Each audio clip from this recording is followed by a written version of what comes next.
Oh, feels good.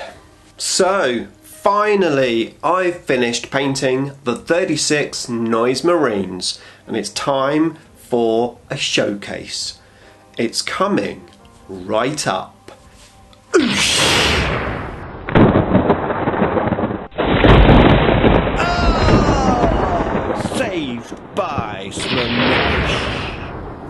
Nick speaking, and welcome to this video. Right, over 700 hours of work, and I can finally say that the Noise Marines are finished. 36 of them, 6 units of 6, but I've converted them so I can have 3 units of 12 if I want to. I put a lot of effort into these guys. It's about 200 hours of conversion and about 500 hours of painting, and that's 20 hours a model approximately. So yeah, that's a lot of work. I converted them as heavily as I could. Each model tells a story. Each one is different. I've got left-handed guys, right-handed guys. I've got mutated heads, mutated limbs. I've done some conversion work on their weapons and also on their backpack banners. I put a lot of effort into them. The champions have guitars, which I can then use as whatever weapon I wish. So I'm really looking forward to showing you these models. But before we have a close look at them, let's have a chat about the very last stages of finishing these 36 Noise Marines.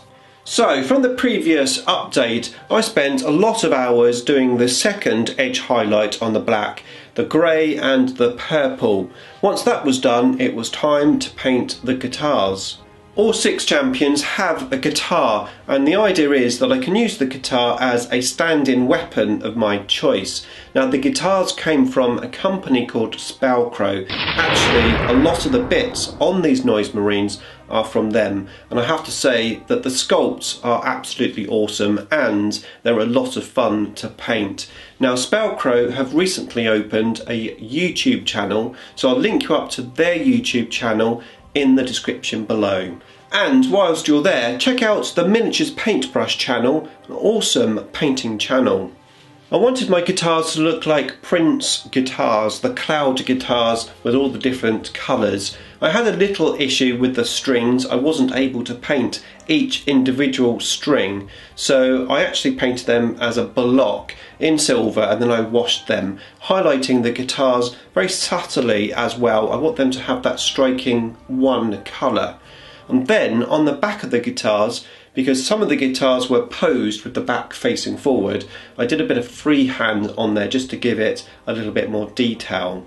With the guitars done, it was time to do the decals, and I have to say that although I've done a few decals before, well, this was very challenging, especially as I didn't want to mess up the paintwork that I'd already done.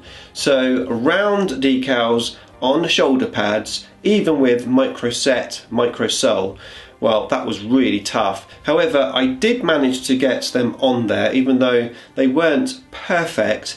I did a reasonable job. I really took my time, but I did have a few errors along the way, a few splits and a few just dodgy bits. So I decided, after practicing on a test model, that I would actually paint over the decals, and that would cover up any of the errors, and also painting around the shoulder pads a bit.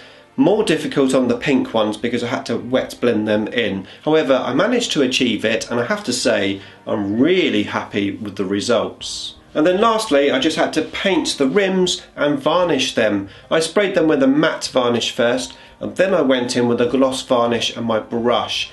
I did the eyes on the mutated heads, and also did the tentacles and the blue gloop stuff, which is on the floor. It's not supposed to be water, although it does sort of look like it, but it's supposed to be blue gloop. Right, so that's what I did to finish them off, and I have to say I'm really happy with the results, but let me know what you think of them in the comments box below. And if you enjoyed this video, then please consider subscribing, and if you do subscribe, then hit the bell button to turn on all notifications.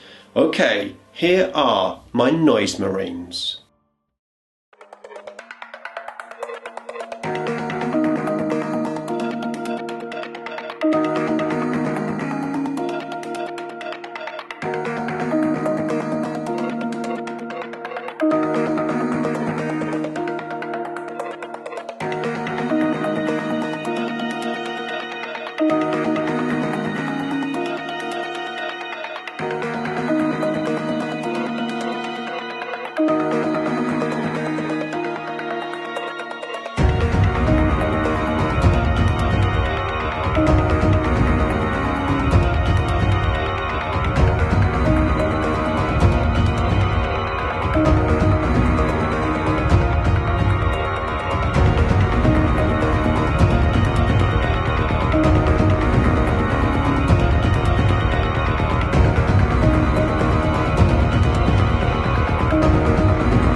Slaanesh.